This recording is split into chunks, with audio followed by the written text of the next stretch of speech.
আসসালামু আলাইকুম। এটিএন বাংলা সংবাদে সবাইকে স্বাগত জানাচ্ছি। আসিফুর রহমান সাগর। শুরুতেই ইউপে সংবাদ শিরোনাম। টঙ্গীর তুরাগ তীরে বিশ্ব ইজতেমা শুরু, জুম্মার নামাজে শরিক লাখো মুসল্লি। প্রথম পর্বের আখেরি মোনাজাত কাল।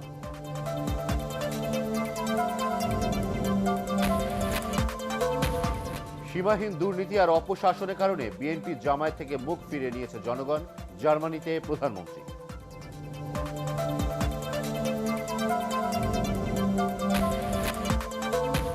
একাত্তরের ভূমিকার জন্য জামায়াতের নেতাদের জাতির কাছে ক্ষমা চাওয়া উচিত, মন্তব্য মেজর হাফিজ ও এমাজউদ্দিন আহমেদ।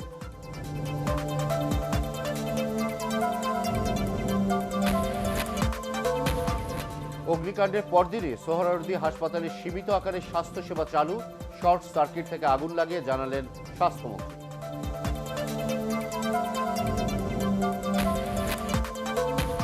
এবং সংসদ নির্বাচন নিয়ে জাতীয় ঐক্যফ্রন্টের নেতাদের ট্রাইব্যুনালে মামলা, নির্বাচন কমিশন মোকাবেলা করবে বললেন ওবায়দুল কাদের।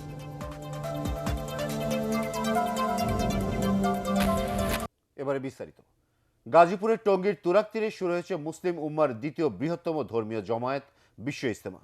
দেশ বিদেশের অগণিত ধর্মপ্রাণ মুসল্লি সমবেত হয়েছেন ইজতেমা ময়দানে। এতে জুম্মার নামাজে শরিক হন লাখো মুসল্লি। বিস্তারিত জানাচ্ছেন হুমায়ুন চিশতি। বাদ ফজর তাবলিগ জামাতের পাকিস্তানের মুরব্বী মাওলানা জিয়াউল হকের আম্বায়নের মধ্য দিয়ে শুরু হয় ৫৪তম বিশ্ব ইজতেমার আনুষ্ঠানিক কার্যক্রম। দেশের নানা প্রান্ত থেকে শুক্রবারও টঙ্গীতে এসেছেন হাজার হাজার ধর্মপ্রাণ মানুষ। মুরব্বীদের কাছে কথা শুনি, সেই মোতাবেক কোরআন হাদিসটা আমরা আমল করার চেষ্টা করি। কিভাবে ইসলামকে আমরা আরেকটু সামনে নিয়ে যেতে পারি, কোরআন হাদিসের মোতাবেক যাতে মানুষ চলতে পারে, এটার জন্য চেষ্টা। ইজতেমা ময়দানে অনুষ্ঠিত হয় দেশের বৃহত্তম জুম্মার জামাত।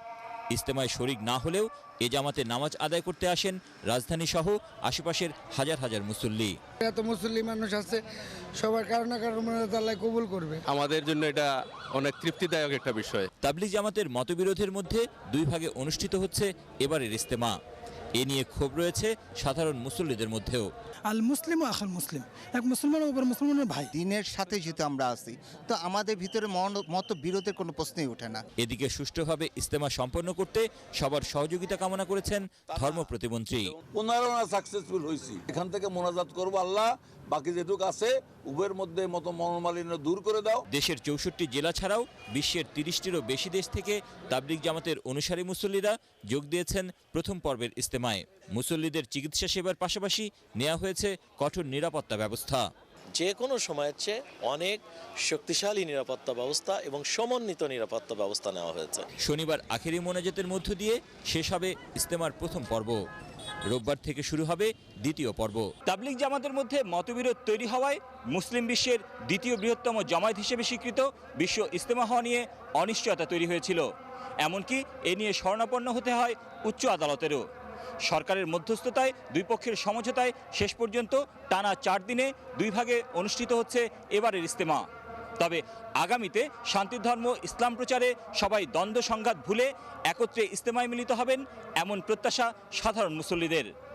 হুমায়ুন চিশতি, এটিএন বাংলা, বিশ্ব ইজতেমা ময়দান, টঙ্গী, গাজীপুর। সীমাহীন দুর্নীতি আর অপশাসনের কারণে জনগণ বিএনপি জামায়াতের ওপর থেকে মুখ ফিরিয়ে নিয়েছে বলে মন্তব্য করেছেন প্রধানমন্ত্রী শেখ হাসিনা। জার্মানির মিউনিখে প্রবাসী বাংলাদেশিদের দেয়া সংবর্ধনা অনুষ্ঠানে তিনি এ মন্তব্য করেন। বিএনপি গত সংসদ নির্বাচনে অংশ নিলেও সব নির্বাচনকে প্রশ্নবিদ্ধ করাই তাদের উদ্দেশ্য বলেও মনে করেন প্রধানমন্ত্রী। আরও জানাচ্ছেন নিয়াজ জামান সজীব। চতুর্থবারের মতো প্রধানমন্ত্রী হিসেবে দায়িত্বভার গ্রহণ করার পর প্রধানমন্ত্রী শেখ হাসিনার এটি প্রথম বিদেশ সফর। এ সফরের প্রথম দিকেই জার্মানির মিউনিকে প্রবাসী বাংলাদেশিরা প্রধানমন্ত্রীকে সংবর্ধনা দিল। এ সময় তিনি বলেন, দেশের উন্নয়নে প্রবাসীরা অবদান রাখছে, বাংলাদেশ এখন বিশ্বে উন্নয়নের রোল মডেল। যে এলাকায় আপনারা ওই নৌকার পক্ষে কাজ করেছেন, আমরা দেখেছি যে প্রত্যেকের মাঝে এটা ছিল যে আওয়ামী লীগ আসলেই দেশে উন্নতি হবে, আর এই উন্নয়নের ছোঁয়াটা জনগণের কাছে পৌঁছাবে, কারণ পকেটে ঢুকবে না, উন্নয়নের ছোঁয়া একবার গ্রাম পর্যায় পর্যন্ত পৌঁছাবে। প্রধানমন্ত্রী আরও বলেন, এবারের নির্বাচনে প্রত্যেকটা দলই অংশ নিয়েছিল, তবে বিএনপি তাদের অতীত কর্মকাণ্ডের কারণে বেশি আসনে জয় পায়নি বলেও মন্তব্য করেন তিনি। তারা ক্ষমতায় থাকতে যে দুর্নীতি করেছে, সন্ত্রাস করেছে, 10টা অস্ত্র মামলায় সাজা পেয়েছে, এতিমের অর্থাৎ সাথে সাজা পেয়েছে, জনগণ তার থেকে সরে গেছে, মুখ ফিরিয়ে নিয়েছে। তাদের জনপ্রিয়তা ধীরে ধীরে একেবারে কমতে কমতে তলানিতে যে ঠেকেছে। মানুষ খুন করে, যারা লুটপাট করে, তাদেরকে মানুষ ভোট দেবে না, দেয়নি। কাজে এখানে আর কিছু করা লাগে না। জাতীয়ভাবে এবং আন্তর্জাতিকভাবে নির্বাচনের বহু আগে থেকে অনেক গোয়েন্দা সংস্থা অনেক রিপোর্ট দিচ্ছিল আপনার যায় নির্বাচনের ফলাফল কি হতে পারে।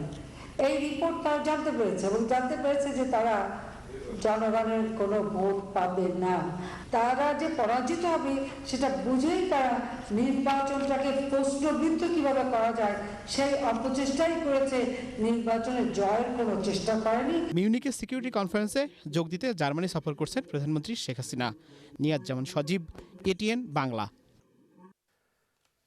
৭১-এর ভূমিকার জন্য জামায়াত নেতাদের জাতির কাছে ক্ষমা চাওয়া উচিত বলে মন্তব্য করেছেন বিএনপি নেতা অবসরপ্রাপ্ত মেজর হাফিজউদ্দিন আহমদ ও ঢাকা বিশ্ববিদ্যালয়ের সাবেক উপাচার্য অধ্যাপক এমাজউদ্দিন আহমেদ। বিএনপির সঙ্গ ছাড়ার জামায়াতের অঘোষিত সিদ্ধান্তকে স্বাগত জানিয়েছেন তারা। আবু দারদা জোবাইরের রিপোর্ট। রাজনৈতিক অঙ্গনে জোর গুঞ্জন, বিএনপির নেতৃত্বাধীন ২০ দলীয় জোট থেকে বেরিয়ে যাচ্ছে জামায়াত ইসলামী। কোনো রকম আনুষ্ঠানিক ঘোষণা না দিয়ে দলটি এখন বিএনপির সাথে না থাকার সিদ্ধান্ত নিয়েছে। জামাতের এ ধরনের সিদ্ধান্তকে কৌশল বলে মনে করেন বিএনপি নেতা হাফিজউদ্দিন আহমেদ। আর বিএনপি সমর্থক বুদ্ধিজীবীদের সংগঠন শতনাগরিক কমিটির আহ্বায়ক অধ্যাপক এমাজউদ্দিন আহমেদ স্মরণ করেন খালেদা জিয়ার সরকারের বিরুদ্ধে ১৯৯৬ সালে তত্ত্বাবধায়ক সরকারের দাবিতে আওয়ামী লীগের সাথে যুগপৎ আন্দোলনও ছিল জামাতের কৌশল। ওই 4 দলীয় জোট যখন তৈরি হয় তখন জামাত আসতো বিএনপির সাথে, কিন্তু তার আগে 1994-95 সালের দিকে আওয়ামী লীগের সাথে বিএনপির বিরুদ্ধে জামাত সংগ্রাম করছে না। 173 দিনের হরতাল আওয়ামী লীগ যেমন অংশগ্রহণ করেছে তেমনি জামাত। বিএনপির সঙ্গ ছাড়লে তাদের তৃণমূল পর্যায়ের লোকেরা আওয়ামী লীগে যোগ দিতে পারবে এবং নেতারাও এই পালিয়ে বাঁচার থেকে কিছুটা রক্ষা পাবেন। আমার ধারণা আত্মরক্ষার্থেই তারা এই ধরনের কৌশলে যেতে পারে। জামাত বিএনপি জোট থেকে চলে গেলে বিএনপির কোনো ক্ষতি নেই বলে মন্তব্য করেছেন তারা। বিএনপির কোনো লাভ হয়নি তাদের সাথে থেকে। জামাত যদি চলে যায় সেটি তাদের ব্যাপার, বিএনপি তাদেরকে তাড়াতে যাবে না। মন্ত্রিত্ব পেয়েছে, দলকে সংগঠিত করেছে, মুক্তিযোদ্ধা দল বিএনপি তাদের সাথে থাকায় তাদের তো নিশ্চয়ই সুবিধা হয়েছে। এর ফলে জামাতের অস্তিত্ব নেই, সরে যাওয়ার সিদ্ধান্ত, এটাকে আমি অভিনন্দন জানাই। মহান মুক্তিযুদ্ধে জামাতের ভূমিকার জন্য ক্ষমা চাওয়া উচিত বলেও মন্তব্য করেন তারা। ৭১ সালে পাকিস্তানিকে সমর্থন দেওয়াই তো একটা অপরাধ ছিল সে সময়। এই লিগেসি বা এই দায়ভার বর্তমান জামাত নেতাদের গ্রহণ করা উচিত হয়নি। স্বীকার করেন যে ব্যাপারটা ভুল হয়েছিল। এদিকে জামাতের নায়েবে আমির মিয়া গোলাম পারওয়ারের সাথে যোগাযোগ করা হলে তিনি কথা বলতে রাজি হননি। আবু দারদা জুবাইর, এটিএন বাংলা, ঢাকা। জামায়াত ছাড়লেন সুপ্রিম কোর্টের আইনজীবী ও দলটির অন্যতম শীর্ষ নেতা ব্যারিস্টার আব্দুর রাজ্জাক। যুক্তরাজ্য থেকে জামায়াতের আমির মকবুল আহমদের কাছে পদত্যাগপত্র পাঠান তিনি। এতে পদত্যাগের কারণ হিসেবে মুক্তিযুদ্ধে জামায়াতের ভূমিকাকে উল্লেখ করেন আব্দুর রাজ্জাক। দীর্ঘদিন জামায়াতের সহকারী সেক্রেটারি জেনারেলের পদে থাকা ব্যারিস্টার রাজ্জাকের দাবি, বহুদিন ধরেই ৭১-এর নেতিবাচক ভূমিকার জন্য ভুল স্বীকার করে জাতির কাছে ক্ষমা চাওয়ার বিষয়টি দলকে বুঝিয়ে আসছিলেন তিনি। 2016 সালে দলীয় ফোরামে পরামর্শ দিয়েছিলেন জামায়াত বিলুপ্তির। ব্যারিস্টার রাজ্জাক 2011 থেকে 2015 সাল পর্যন্ত আন্তর্জাতিক অপরাধ ট্রাইব্যুনালে যুদ্ধাপরাধের দায়ে অভিযুক্ত জামায়াত নেতাদের প্রধান কৌশলী হিসেবে কাজ করেন। বর্তমানে তিনি লন্ডনে অবস্থান করছেন। সংসদ নির্বাচন নিয়ে জাতীয় ঐক্যফ্রন্টের নেতাদের ট্রাইব্যুনালে মামলা নির্বাচন কমিশন মোকাবেলা করবে বলে জানিয়েছেন আওয়ামী লীগ সাধারণ সম্পাদক ওবায়দুল কাদের। দলীয় সভাপতি ধানমন্ডি কার্যালয়ে সংবাদ সম্মেলনে এই কথা জানান তিনি। বিএনপির ভারপ্রাপ্ত চেয়ারম্যান তারেক রহমানকে লন্ডন থেকে ফিরিয়ে আনার উদ্যোগ অব্যাহত আছে বলেও জানান তিনি। আরও জানাচ্ছেন নিয়াজ জামান সজীব। ইলেকশন কবে? প্রায় প্রতিদিনই সমসাময়িক রাজনীতির বিভিন্ন বিষয় নিয়ে ধানমন্ডিতে দলীয় সভাপতির কার্যালয়ে সংবাদ সম্মেলন করছেন আওয়ামী লীগ সাধারণ সম্পাদক ওবায়দুল কাদের। এ সময় উপজেলা নির্বাচনে স্বতন্ত্র প্রার্থীর মোড়কে বিএনপি জামাতের প্রার্থী থাকবে বলে মন্তব্য করেন তিনি। তারা এবং তাদের শরীকরা অনেকেই স্বতন্ত্র প্রার্থী হিসেবে প্রতিদ্বন্দ্বিতা করবে, এ ধরনের খবর আমাদের কাছে আছে। বিনা প্রতিদ্বন্দ্বিতার কথা বলে, তখন তারা ভুলে যায় যে তারাও দেশে 15ই ফেব্রুয়ারি মার্কা একটা ডাকাতি এবং জালিয়াতি নির্বাচন বাংলাদেশে তারা করেছে। তারেক রহমানকে দেশে ফিরিয়ে এনে সাজা কার্যকর করতে সরকার সচেষ্ট রয়েছে বলেও মন্তব্য করেন তিনি। তাকে ফিরিয়ে আনার জন্য যা যা করণীয় সবই করা হচ্ছে। কূটনৈতিক রাজনৈতিক যে উদ্যোগ, সে উদ্যোগ নেওয়া হয়েছে। জাতীয় নির্বাচনে অনিয়ম নিয়ে জাতীয় ঐক্যফ্রন্টের প্রার্থীদের মামলার বিষয়ে আওয়ামী লীগ বিব্রত নয় বলে জানান তিনি। এটা তো অস্বাভাবিক বা নতুন কিছু বিষয় নয়। পরাজিত ব্যক্তি তিনি এখন তার এটা একটা অবলম্বন, আইনের কাছে আশ্রয় নেওয়া। আইনের আশ্রয় নিয়েছে, অসুবিধাটি কি? এটা আদালত খতিয়ে দেখবে আর নির্বাচন কমিশন জবাব দেবে, না আমাদের কোনো বিষয়।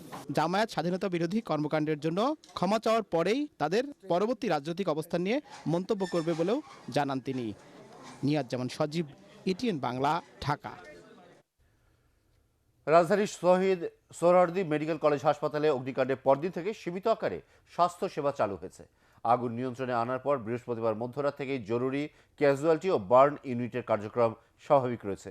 হাসপাতাল কর্তৃপক্ষ জানিয়েছে আপাতত শিশুদের ভর্তি করা সম্ভব হচ্ছে না, তবে আইসিইউর কার্যক্রম স্বাভাবিক করা হয়েছে। বিস্তারিত জানাচ্ছেন মনির হোসেন তপু। শুক্রবার সকাল থেকেই শহীদ সোহরাওয়ার্দী মেডিকেলের 1, 5, 6 ও 7 নম্বর ওয়ার্ডে রোগীদের আবারও ভর্তি করা হচ্ছে। তবে শিশু, গাইনি ও মহিলা সার্জারি ইউনিটের কার্যক্রম বন্ধ রয়েছে। এসব বিভাগে সংস্কার প্রয়োজন বলে জানান কর্তব্যরত চিকিৎসকরা। এই মুহূর্তেই আমাদের স্বাভাবিক কার্যক্রম ওই 3টে ওয়ার্ড বাদ দিয়ে চালু আছে এবং ওগুলোকে যতক্ষণ পর্যন্ত এরা নিরাপদ জন ঘোষণা করার সঙ্গে সঙ্গে আমরা সেগুলোকে স্বাভাবিক কার্যক্রমের আওতায় নিয়ে আসতে পারবো। যে রোগীদের অপারেশন দরকার ইমার্জেন্সি ভিত্তিতে আমরা সেই অপারেশনের ব্যবস্থাও আছে। আর আজকে থেকে পুরাদমে সব কিছু চলছে। গতকালের যেসব রোগী ছিল, যারা বাইরে ছিল, তারা আস্তে আস্তে ফেরা শুরু করছে। হাসপাতালের পরিচালক জানান পরবর্তী ঘোষণা না দেওয়া পর্যন্ত কোনো শিশুকেই হাসপাতালে ভর্তি করা হবে না। তবে নিবিড় পর্যবেক্ষণ কেন্দ্রে পুনরায় রোগীদের স্থানান্তর করা হচ্ছে। আজকে আমরা পুরোদমে প্রতিটি হাসপাতালের প্রতিটি জায়গায় আমরা আবার স্বাভাবিক কার্যক্রম আমরা ভর্তি প্রক্রিয়া শুরু করে দিয়েছি। আপাতত আমাদের কোনো শিশু রোগী আমরা ভর্তি করাতে পারবো না, আমাদের নারী সব রোগী আমাদের ভর্তি হবে। এই মুহূর্তে আমরা বাড়তি চাপ বুঝতে পারছি না। আমাদের যে রোগীগুলো চলে গিয়েছিল, অনেক রোগীগুলো আবার আজকে আসছে, আবার নতুন রোগী ভর্তি হবে। আজকে আমরা বুঝতে পারবো বাড়তি চাপ কতটুকু হচ্ছে। অগ্নিকাণ্ডের পর হাসপাতালের কার্যক্রম সীমিত পরিসরে চালু হয় স্বস্তি ফিরে পেয়েছেন রোগীরা। তবে অগ্নিকাণ্ডের সময় প্রয়োজনীয় চিকিৎসার কাগজপত্র হারিয়ে বিপাকে পড়েছেন অনেকে। অনেকক্ষণ বসে আসছিলাম, পরে সাইডে আর কি করবো, পরে নিয়ে বাসা চলে গেছি। সকালে গ্যাস দেওয়ার দরকার, পছন্দ উঠতেছে, টান উঠতেছে, সকালে আবার ফাইল দেখাইছি, পর আমগরের ভিতরে ঢুকতে দিচ্ছে। এখন মোটামুটি সুস্থ পরিবেশে আসছি আর কি। কাগজটা চলবে এটাই আমার, কারণ এই রুম খুললে তো কাগজ আমি পাবো, তো রুমই খোলে না। হাসপাতালে কর্তৃপক্ষ জানিয়েছে জরুরি অবস্থায় হাসপাতালের সব কর্মকর্তা কর্মচারীর ছুটি বাতিল করা হয়েছে। বৃহস্পতিবার সন্ধ্যা 6টার দিকে হাসপাতালের উত্তর ব্লকে আগুন লাগে। ফায়ার সার্ভিসের 16টি ইউনিট রাত 9টার মধ্যে আগুন নিয়ন্ত্রণে আনে। মনির হোসেন তপু, এটিএন বাংলা, ঢাকা। বৈদ্যুতিক শর্ট সার্কিট থেকে রাজধানীর সোহরাওয়ার্দী হাসপাতালে অগ্নিকাণ্ড ঘটেছে বলে জানিয়েছেন স্বাস্থ্যমন্ত্রী জাহিদ মালিক। বারিধারায় নিজ বাসায় সংবাদ সম্মেলনে একথা জানান তিনি। এ সময় হাসপাতালের অগ্নি নির্বাপন ব্যবস্থা আধুনিকায়ন করতে কার্যকর ব্যবস্থা নেওয়ার কথাও জানান স্বাস্থ্যমন্ত্রী। জাহিদ মালিক জানান, ঘটনার তদন্তে 9 সদস্যের কমিটি গঠন করা হয়েছে। একটা শর্ট সার্কিটের মাধ্যমে আগুন লেগেছিল। আনন্দের কথা হলো একটি ব্যক্তিও এই দুর্ঘটনায় আহত হয় নাই। সব বিষয়, সব চিন্তা ভাবনা আমরা খোলা রাখবো এবং যাতে সঠিকভাবে তদন্ত হয় এবং আপনারা তদন্ত রিপোর্টটাও এবার আপনারা জানতে পারবেন। আমেজহীনভাবে চলছে ঢাকা উত্তর সিটি কর্পোরেশনের মেয়র পদে উপনির্বাচনের প্রচারণা। আওয়ামী লীগ প্রার্থী আতিকুল ইসলামী কেবল রুটিন মাফিক প্রচারণা চালাচ্ছেন। অন্য প্রার্থীরা বলছেন উপনির্বাচনী আগ্রহ নেই ভোটারদের।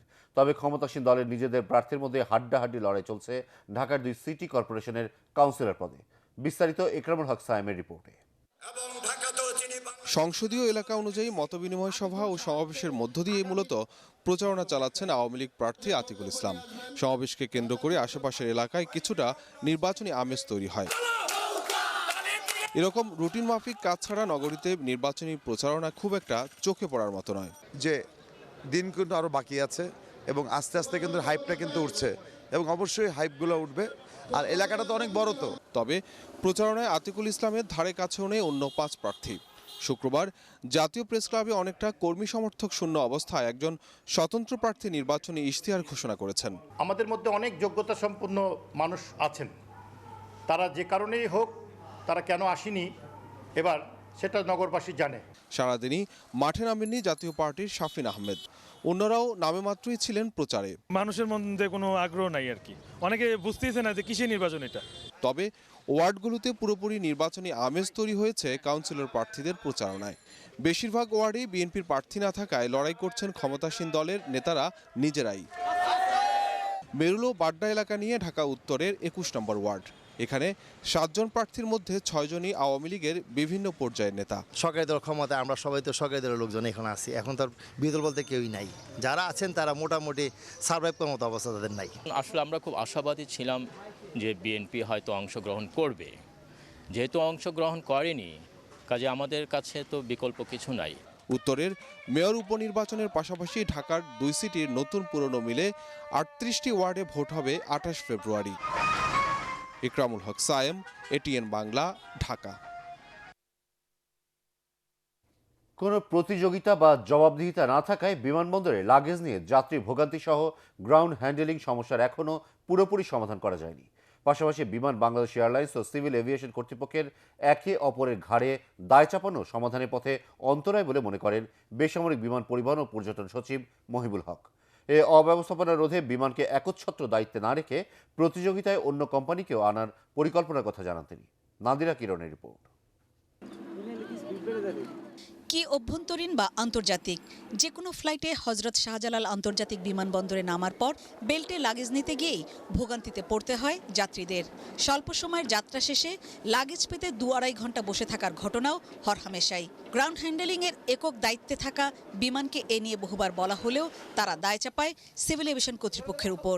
তবে এ সমস্যা থেকে উত্তরণে এবার সরকার তদারকি বাড়াচ্ছে বলে জানান বিমান ও পর্যটন সচিব। আমরা দেখলাম যে এমিরেটসের একটা বিমান আসলো, 10 মিনিটে বেল্টে লাগেজ দেওয়া হয়ে গেল এবং সর্বশেষ লাগেজটা দিয়েছে 61 মিনিটে, মানে 1 ঘন্টা দিয়েছে। তা আমাদের উপস্থিতিতে যদি এটা এইভাবে 10 মিনিটে দিতে পারে তাহলে আমাদের অনুপস্থিত না পারার কোনো কারণ নেই। এখানে আর একটা বিষয় আছে, সিভিল এভিয়েশন এয়ারপোর্টের মালিক, বিমান হলো অপারেটর, কিন্তু চেষ্টা করে একে অপরকে অভিযুক্ত করার জন্য। তো আমরা মাঝখানে থেকে সেটা মিটিগেশনে করার চেষ্টা করেছি।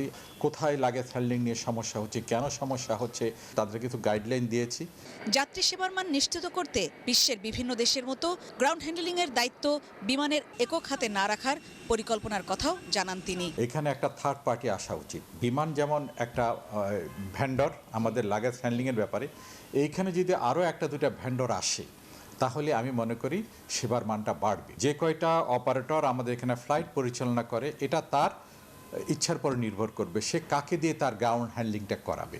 তো আমরা এটা নিয়ে সিরিয়াসলি ভাবছি। আমাদের যে থার্ড টার্মিনাল তৈরি হচ্ছে সেইখানে আমাদের জায়গার সাথে চুক্তি আছে যে গ্রাউন্ড হ্যান্ডলিং অবশ্যই থার্ড পার্টির মাধ্যমে হবে। বিমান যদি প্রতিযোগিতা টিকতে পারে করবে, কিন্তু এইভাবে মনোপলি আর চলবে না। এছাড়াও দ্রুত সমস্যা সমাধানে যন্ত্রপাতি বাড়ানোর পাশাপাশি শিফটের সমন্বয় সহ সংশ্লিষ্ট কর্মীদের প্রশিক্ষণ দেওয়ার কাজ শুরু করেছেন বলেও জানান এই কর্মকর্তা। নাদিরা কিরণ, এটিএন বাংলা, ঢাকা। রাজধানীতে আবারও বেড়েছে ভোজ্য তেল ও মুরগির দাম। কেজিতে প্রায় 20 টাকা করে বেড়েছে মুরগির দাম। বিক্রেতারা বলছেন খামারিরা দাম বাড়ানোর কারণে বাজারে প্রভাব পড়েছে, তবে কমেছে মাছের দাম। আদ্দিন সজীবের রিপোর্ট।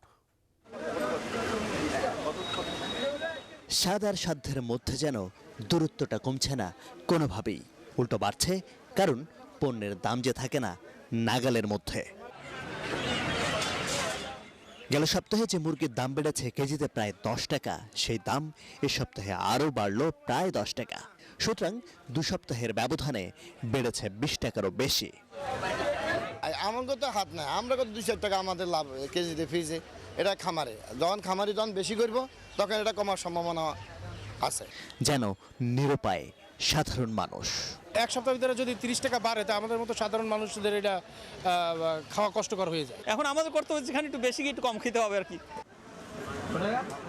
পাল্লা দিয়ে বাড়ছে ভোজ্য তেলের দামও, কিন্তু কেন বাড়ছে তার সদুত্তর নেই বিক্রেতাদের মুখে। প্রথমত বাড়াইছে 2 টাকা, এখন আবার লিটারে 3 টাকা, দ্যাট মিন্স এখন বেচতেছি 500 টাকা।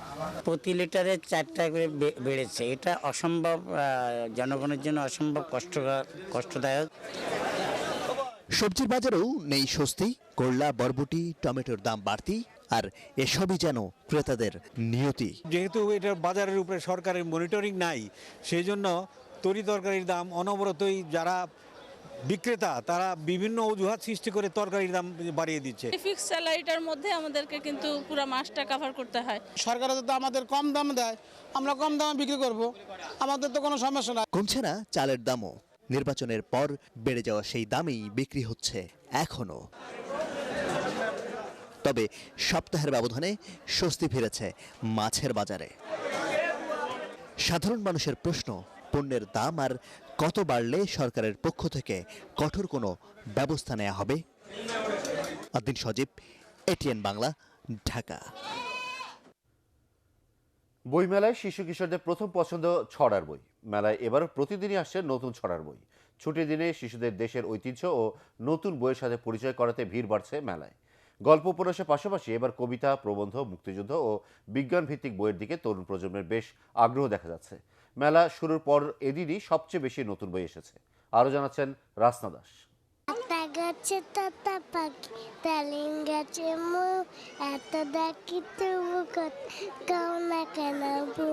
শিশুরা বর্ণমালা চেনারও আগে সাহিত্যের যে শাখাটির সঙ্গে পরিচিত হয় তা হলো ছড়া।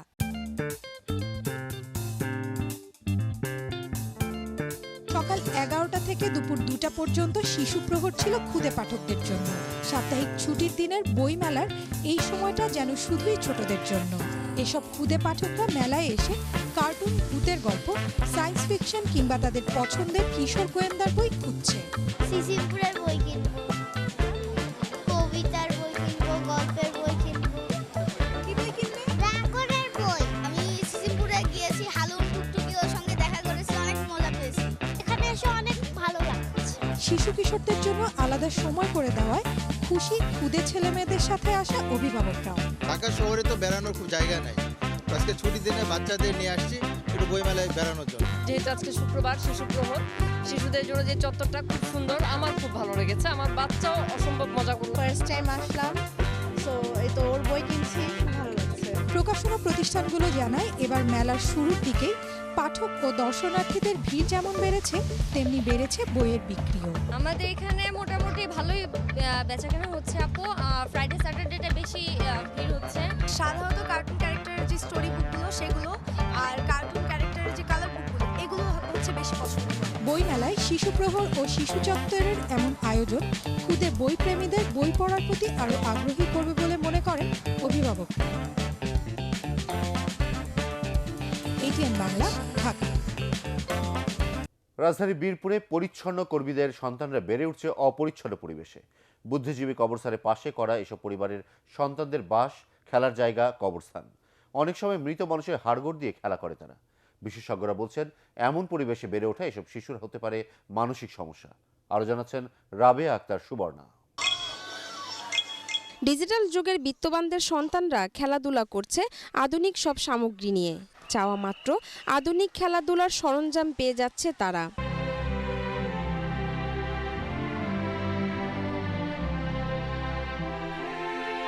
অন্যদিকে মিরপুর বুদ্ধিজীবী কবরস্থানের পাশে বেড়ে ওঠা শিশুরা খেলছে মৃত মানুষের হাড়গোড় নিয়ে। সেখানে বসবাস করা পরিচ্ছন্ন কর্মীদের সন্তানদের খেলার কোনো জায়গা নেই, ফলে কবরস্থানই তাদের বিনোদনের জায়গা। মা বাবা আমাদের ভালোবাসেন। একটি বেসরকারি প্রতিষ্ঠান স্কুল খুলে দেয় এখানকার শিশুদের জন্য। স্কুলটি কবরস্থানের পাশে হওয়ার কারণে অনেক শিশু ভয় পায় বলে লাইন ধরে ক্লাসে ঢুকে তারা। ক্লাসে বসেও মানুষের দাফনের দৃশ্য দেখতে হয় কোমলমতি এসব শিশুদের। চোখ প্লান্টিস খেলি, গাছে উঠি, শোয়াশোয়ি খেলি। আমরা তো মানুষ, একদিনকে তো মরতেই হবে। ভালো একটা পরিবেশে থাকলে অনেক রকম সুন্দর হয়, এটা সরকারের একটা ব্যবস্থা করা উচিত। মাটি দেয় আমরা ভয় পাই। এখানে বেশিরভাগ বাস করে ঝাড়ুদার, পিয়ন, তারপরে মালি, যারা বাথরুম পরিষ্কার করে তারা। 100% শিক্ষা চায় সরকার, তাহলে তো মনে করেন তাদের ভালো সুবিধা দিতেই হবে। বিশেষজ্ঞরা বলছেন শিশুরা ছোটবেলায় যা দেখে তাই তাদের মনের মধ্যে ধারণ করে। একটা বাচ্চা স্বাভাবিকভাবে বেড়ে উঠবে, স্বাভাবিকভাবে স্কুলে যাবে, স্কুলের পরিবেশে মাঠে খেলাধুলা করবে, এটা সেই বাচ্চা না। তো এটা রাষ্ট্রের জন্য একটা আমি বলবো যে রিস্ক হতে পারে, কারণ সে একটা ভিন্ন বাচ্চা হিসেবে বড় হচ্ছে। এমন অস্বাভাবিক পরিবেশে বেড়ে ওঠার কারণে এসব শিশু মানসিকভাবে ক্ষতিগ্রস্ত হচ্ছে। স্থানীয়রা বলছে তারা বাধ্য হয়ে এমন অস্বস্তিকর পরিবেশে বসবাস করছেন। শহরকে পরিষ্কার করলেও তাদের অবহেলিত অবস্থার খোঁজ নেয় না কেউ। আমরা যে পরিবেশে থাকি, আমাদের ছেলেমেয়েরা এরকম পরিবেশে মানুষ হইতেছে। আমরা ভালো জায়গায় গেলে আমাদের ছেলেমেয়েরা ভালো পরিবেশে মানুষ হবে। সুস্থভাবে বেড়ে ওঠা শিশুদের নাগরিক অধিকার, তবে এখানে বসবাস করা শিশুরা বঞ্চিত নানান অধিকার থেকে। বিশেষজ্ঞরা বলছেন শিশুর পারিপার্শ্বিক অবস্থা তার ভবিষ্যৎ জীবনে প্রভাব ফেলে। তাই এই শিশুদের স্বাভাবিক পরিবেশে বেড়ে ওঠা নিশ্চিত করতে দায় আছে পরিবারের পাশাপাশি রাষ্ট্রেরও। রাবেয়া আক্তার, সুবর্ণা, এটিএন বাংলা, ঢাকা। উপজেলা পরিষদ নির্বাচনকে কেন্দ্র করে ঢাকার সাভারে বইছে ভোটের হাওয়া। চেয়ারম্যান, ভাইস চেয়ারম্যান এবং মহিলা ভাইস চেয়ারম্যান পদে আওয়ামী লীগের মনোনয়ন প্রত্যাশীরা সরব থাকলেও নির্বাচনী মাঠে নেই বিএনপির কোনো প্রার্থী। দলীয় মনোনয়ন পেতে সম্ভাব্য প্রার্থীরা তাই ঘুরছেন কেন্দ্রীয় নেতাদের দাঁড়ে দাঁড়ে। সাভার থেকে শেখ বাশারের রিপোর্ট, জানাচ্ছেন মামুনুর রশিদ। 12টি ইউনিয়ন ও একটি পৌরসভা নিয়ে সাভার উপজেলা পরিষদ। এখানে রয়েছে 9.5 লাখ ভোটার, যাদের বেশিরভাগই গার্মেন্টস শ্রমিক। নির্বাচনকে সামনে রেখে সম্ভাব্য প্রার্থীদের ব্যানার, ফেস্টুন ও বিলবোর্ড শোভা পাচ্ছে উপজেলার গুরুত্বপূর্ণ স্থানগুলোতে। ক্রান্তিকালে যারা বাংলাদেশ আওয়ামী লীগের সাথে ছিলেন, যারা বাংলাদেশের দলের দুঃসময়ে ছিলেন, আমরা তাদেরকে চাই। যারা শুধু দলের জন্য দিয়েই গেছে, কখনোই কিছু পায় নাই, সেরকম একজন যোগ্য চেয়ারম্যানই আমরা চাই এবার। সাভার উপজেলার বর্তমান চেয়ারম্যান, ভাইস চেয়ারম্যান ও মহিলা ভাইস চেয়ারম্যান বিএনপি থেকে নির্বাচিত, কিন্তু ভোটের মাঠে নেই তাদের কেউই। নির্বাচনে অংশ নেওয়ার বিষয়ে দলীয় সিদ্ধান্তের অপেক্ষা করছেন তারা। হাইকমান্ড যে সিদ্ধান্ত নেবে সেই সিদ্ধান্তের উপরে আমরা থাকবো, আমাদের কোনো নিজস্ব সিদ্ধান্ত নেই। এদিকে চেয়ারম্যান পদে আওয়ামী লীগের একক প্রার্থী সাভার উপজেলা আওয়ামী লীগের যুগ্ম সাধারণ সম্পাদক মঞ্জুরুল আলম রাজীব। মনোনয়ন পেলে ব্যাপক উন্নয়নের কথা বললেন তিনি। এখানে থাকবে না কোনো মাদক, থাকবে না কোনো সন্ত্রাস, এখানে থাকবে না কোনো জঙ্গিবাদ। আমি সকল মানুষের সহযোগিতা নিয়ে সাভারকে একটি শান্তির নগরী হিসেবে ইনশাআল্লাহ প্রতিষ্ঠা করব। ভাইস চেয়ারম্যান পদে মনোনয়ন প্রত্যাশী আশুলিয়া থানা যুবলীগের সাবেক সাধারণ সম্পাদক শাহাদাত হোসেন খান। মহিলা ভাইস চেয়ারম্যান পদে নির্বাচনে অংশ নিতে চান ইয়াসমিন আক্তার চৌধুরী সুমি। জনপ্রতিনিধি এবং বিভিন্ন ইউনিয়নের সাধারণ সম্পাদক গঠিত যে মনোনীত করেছেন, সেই হিসাবে আমি ইনশাল্লাহ তাদের দোয়া এবং তাদের ভালোবাসা নিয়ে সামনে এগিয়ে যেতে চাই। তবে কেন্দ্রীয় নির্দেশনা মেনে নির্বাচনে অংশ নেওয়ার কথা জানিয়েছেন দুর্যোগ ব্যবস্থাপনা ও ত্রাণ প্রতিমন্ত্রী ডাক্তার এনামুর রহমান। বাংলাদেশ আওয়ামী লীগের সংগ্রামী সভাপতি বঙ্গবন্ধু সুযোগী কন্যা জননেত্রী শেখ হাসিনা, ওনারা যে সিদ্ধান্ত দিবেন আমরা সেটা মেনে নিয়েই নৌকার পক্ষে কাজ করব। এলাকার উন্নয়নে অবদান রাখতে পারবে এমন প্রার্থীর হাতেই দলীয় প্রতীক তুলে দিবে রাজনৈতিক দলগুলো, এমন প্রত্যাশা সাভার উপজেলাবাসীর। Bureau report, ATN Bangla. আন্দোলনের মাধ্যমে বিএনপি চেয়ারপারসন বেগম খালেদা জিয়াকে মুক্ত করে দেশে গণতন্ত্র ও ভোটাধিকার ফিরিয়ে আনার ঘোষণা দিয়েছেন দলটির স্থায়ী কমিটির সদস্য ডক্টর আব্দুল মঈন খান। বেগম জিয়া সহ কারাবন্দী নেতাদের মুক্তির দাবিতে জাতীয় প্রেস ক্লাবের সামনে আয়োজিত মানববন্ধনে তিনি এ মন্তব্য করেন। 30শে ডিসেম্বর দেশবাসীকে ভোটাধিকার বঞ্চিত করে সরকার একদলীয় শাসন কায়েম করেছে বলে অভিযোগ করেন মঈন খান।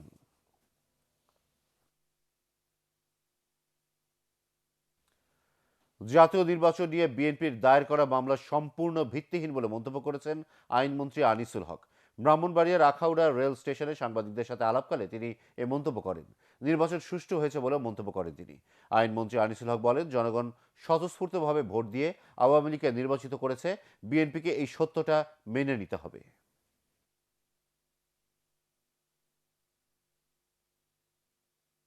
জামায়াতের আদর্শ নিয়ে দেশে আর রাজনীতি করার সুযোগ নেই বলে মন্তব্য করেছেন আওয়ামী লীগের যুগ্ম সাধারণ সম্পাদক মাহবুবুল আলম হানিফ। কুষ্টিয়ায় নিজ বাসায় দলীয় নেতাকর্মী ও সুধীজনদের সাথে মতবিনিময় সময় তিনি এ মন্তব্য করেন। এ সময় তিনি আরও বলেন, যুদ্ধাপরাধীদের দায়ে জামায়াতের অনেক নেতার ফাঁসি হয়েছে, এতেই প্রমাণিত হয় দলটি মুক্তিযুদ্ধের সময় কি করেছিল। তবে এই দলের কোনো নেতা কি নামে রাজনীতি করবে তার সময়ই নির্ধারণ করে দেবে বলে মন্তব্য করেন মাহবুবুল আলম হানিফ। সব উপজেলা খাদ্য গুদামকে ডিজিটালাইজড করে মন্ত্রণালয় থেকে নিয়ন্ত্রণ করা হবে বলে জানিয়েছেন খাদ্যমন্ত্রী সাধন চন্দ্র মজুমদার।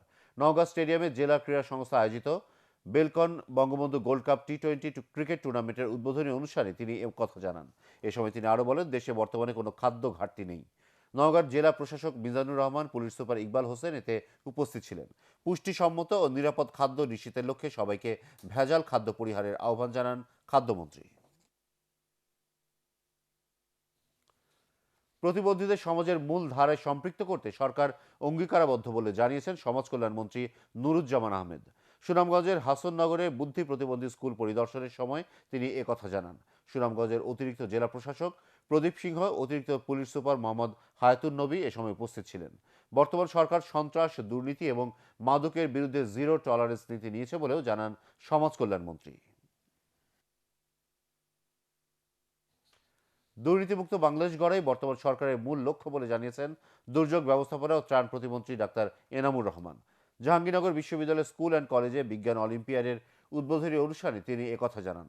বাংলাদেশ বিজ্ঞান একাডেমি আয়োজিত এই অনুষ্ঠানে দুর্নীতিবাজদের বিরুদ্ধে কঠোর হুঁশিয়ারি উচ্চারণ করেন তিনি। জাহাঙ্গীরনগর বিশ্ববিদ্যালয়ের সাবেক উপাচার্য শরীফ এনামুল কবির এ সময় অন্যান্যের মধ্যে উপস্থিত ছিলেন। এবার আল আরাফা ইসলামী ব্যাংক অর্থ সংবাদ।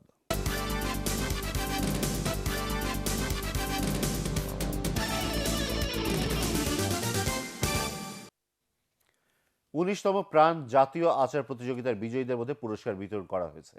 বঙ্গবন্ধু আন্তর্জাতিক সম্মেলন কেন্দ্রে আয়োজিত পুরস্কার বিতরণী অনুষ্ঠানে শিক্ষামন্ত্রী ডাক্তার দীপুমণি, প্রাণ আরএফএল গ্রুপের চেয়ারম্যান ও প্রধান নির্বাহী আহসান খান চৌধুরী, পরিচালক কর্পোরেট ফাইন্যান্স উজমা চৌধুরী, প্রাণ গ্রুপের ব্যবস্থাপনা পরিচালক ইলিয়াস মৃধা অন্যান্যের মধ্যে উপস্থিত ছিলেন। প্রতিযোগিতায় সারা দেশের ৩,৮92 জন প্রতিযোগী অংশ নেন।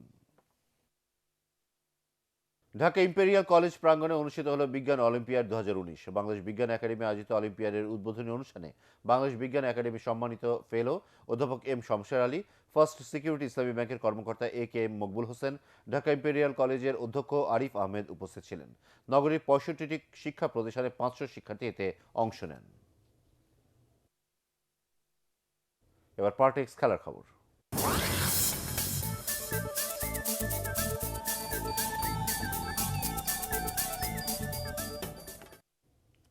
ক্রাইস্টচার্চে ভোরে দ্বিতীয় ওয়ানডেতে নিউজিল্যান্ডের বিপক্ষে মাঠে নামবে বাংলাদেশে। নেপিয়ারে প্রথম ম্যাচে হেরে যাওয়ায় সিরিজে 1-0 এগিয়ে পিছিয়ে টাইগাররা। তবে এখনও ঘুরে দাঁড়িয়ে সিরিজ জয় সম্ভব বলে বিশ্বাস করেন বাংলাদেশ অধিনায়ক মাশরাফি বিন মুর্তজা ও কোচ স্টিভ রোডস। প্রথম ম্যাচে মূলত ব্যাটসম্যানদের ব্যর্থতাতেই ব্যাটিং উইকেটেও জয় পায়নি সফরকারীদের। তাই আগের দিন ক্রাইস্টচার্চে পৌঁছে শুক্রবার ব্যাটসম্যানদের নিয়েই বেশি সময় কাটান রোডস। তার মতে উইকেটের ধরন বুঝে খেলতে পারলেই দ্বিতীয় ম্যাচে ঘুরে দাঁড়াবে সফরকারীরা। ভোর 4টায় শুরু হবে ম্যাচটি। উয়েফা ইউরোপা লিগের শেষ 16তে ওঠার প্রথম লেগে জয় পেয়েছে চেলসি এবং সেভিয়া, তবে হেরে গেছে আর্সেনাল। সুইডিশ ক্লাব মালমো এফকে 2-1 গোলে হারায় চেলসি। প্রতিপক্ষের মাঠে চেলসির হয়ে গোল করেন অলিভার জিরুড ও বার্কলি। আরেক খেলায় ল্যাজিওর বিপক্ষে 1-0 গোলের জয় পায় সেভিয়া। বড় দলগুলোর জয়ের রাতে হতাশ হতে হয়েছে আর্সেনালকে। বেলারুশের ক্লাব বাতে বরিসভের কাছে 1-0 গোলে হারে তারা। রূপালী ব্যাংক লিমিটেডের 37তম বার্ষিক ক্রীড়া প্রতিযোগিতা অনুষ্ঠিত হয়েছে। ঢাকা বিশ্ববিদ্যালয়ের কেন্দ্রীয় খেলার মাঠে প্রতিযোগিতার উদ্বোধনী অনুষ্ঠানে ব্যাংকের চেয়ারম্যান ও সংসদ সদস্য মঞ্জুর হোসেন, ব্যাংকের পরিচালক দিনা আহসান, ব্যবস্থাপনা পরিচালক ও প্রধান নির্বাহী কর্মকর্তা আতাউর রহমান প্রধান, উপ ব্যবস্থাপনা পরিচালক জাহাঙ্গীর আলম, মোর্শেদ আলম খন্দকার, বেলায়েত হোসেন উপস্থিত ছিলেন।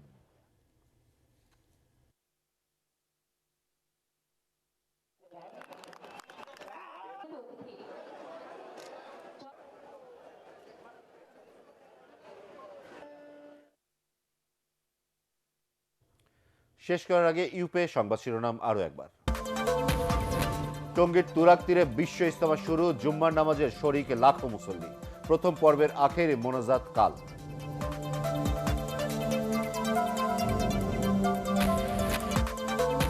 সীমাহীন দুর্নীতি আর অপশাসনের কারণে বিএনপি জামায়াত থেকে মুখ ফিরে নিয়েছে জনগণ, জার্মানিতে প্রধানমন্ত্রী।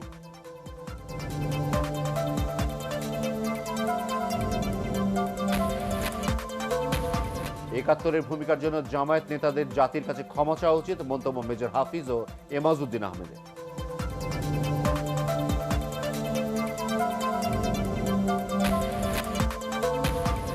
অগ্নিকাণ্ডের পরদিনই সোহরাওয়ার্দী হাসপাতালে সীমিত আকারে স্বাস্থ্যসেবা চালু, শর্ট সার্কিট থেকে আগুন লাগে জানালেন স্বাস্থ্যমন্ত্রী।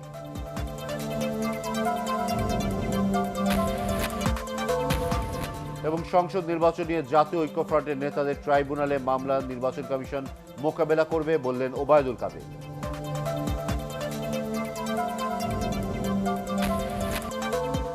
পরবর্তী সংবাদ দেখার আমন্ত্রণ জানিয়ে এখনকার মতো শেষ করছি। এটিএন বাংলা সংবাদ ইউটিউবে দেখতে ব্রাউজ করুন www.youtube.com/ATNTubeNews। সাবস্ক্রাইব করে থাকুন এটিএন বাংলার সাথে।